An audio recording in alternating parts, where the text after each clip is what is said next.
Tag, mes amis, wie geht's? C'est moi, Dieter. Ich bin Dieter. I'm going to do a series of short things about watercolor painting, because I have this watercolor to do. And you get the benefit of my $56 an hour. That's what I got paid when I taught at Sheridan College. For free. Hey, that's not a bad deal. I actually know what I'm talking about here, because I did do this. I worked in an animation studio in Vancouver, and I taught drawing for animation and continuing education classes at Sheridan College for about 4 years. So I do know a little bit about this. So I'm going to go through some materials, and for those of you who want to know why most artists are broke all the time, I'm going to show you why.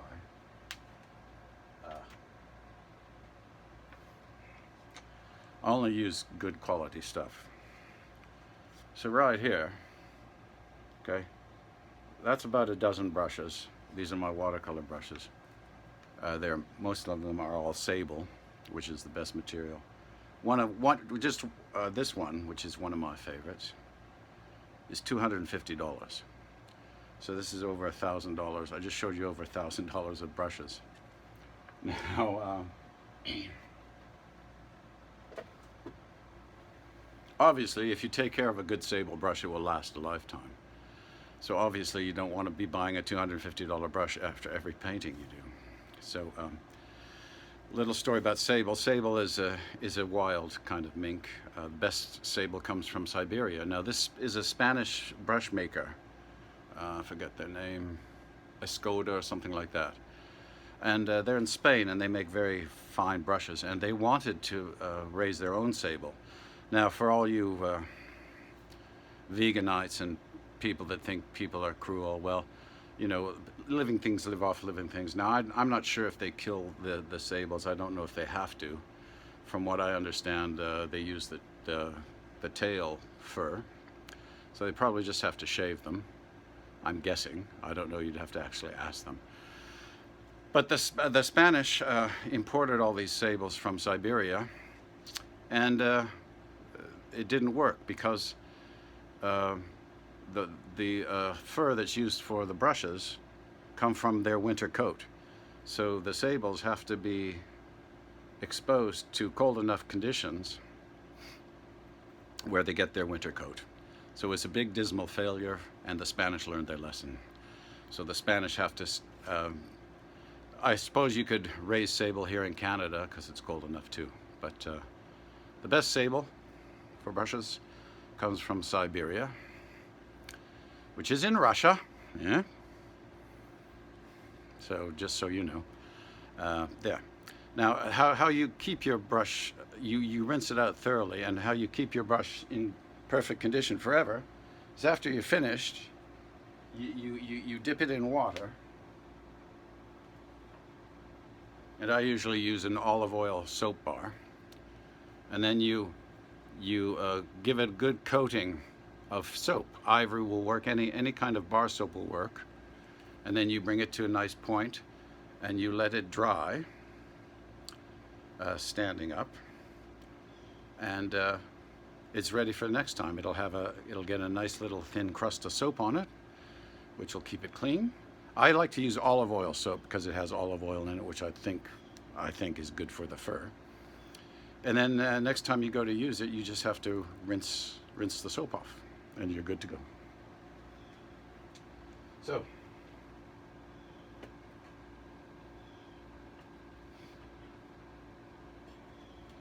another reason why us artists are poor is, now this is a very good watercolor paint. It's some guy in the States. I think he's in Michigan, actually. I can't read the name because I don't have my glasses with me. So, but I like his paint so much. He's a small operation, but he's very meticulous. You know, Americans are really, there's some really skilled people down there, and they make these beautiful watercolor paints. I think makes other paints too, but I think he's in Michigan, someplace like that. So there's $700 worth of paint. So And good watercolor paper is made from linen, so that's not cheap either. One piece is about $7 or $8.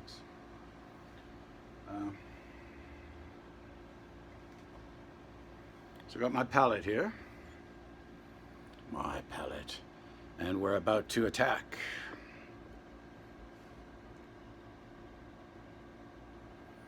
The Yosemite Sam Commission. So I'm going to have fun with this, and I'll probably get it done today because I do work quite fast.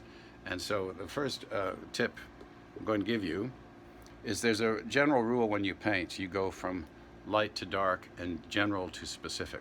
So you don't start with details.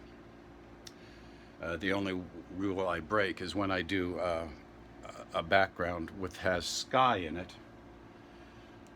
I go from dark to light because the top of the page, if you look outside and you look in the distance, you'll see that the sky looks lighter where it meets the horizon, right? Where it meets the ground, and as you look up, the sky gets darker. It's darkest right above you.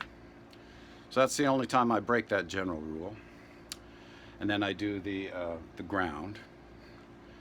And then you always do the lightest colors first, because once you do something dark, you can't cover it up, especially with watercolors. You can't cover it up. And so on a piece of paper, watercolor paper, the brightest thing where you have like glare or shine, that's going to be just the plain paper, so you don't touch it. You can dab it with just clear water if you want. It's because the watercolor paper soaks up the paper. So I'm going to show you the painting process in stages. I'll probably show it to you. They'll just be real short videos. So I'm getting ready. I have to clear up. You have to be prepared. The other thing you need is toilet paper, soft toilet paper, or Kleenex. Because when you make a mistake with watercolor, you have to be ready with a little. You make a little sponge out of the toilet paper or Kleenex to pick up that water as fast as you can, which I'll show you, which should be fun. You can see I'm jazzed because I love watercolor painting. You're never really quite sure what you're going to get. It's challenging, and if you fuck it up, you get one crack at it. So I'm looking forward to this. You can tell Dieter's all smiling, and he loves these brushes, Escoda, and the other one I have.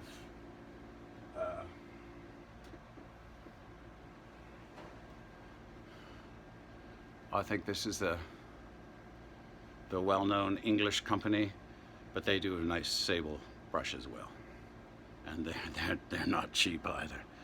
So happy painting, mes amis. So today, Sunday, September the 3rd, I think, is let's finish this Yosemite Sam off. Yeah, Wiedersehen.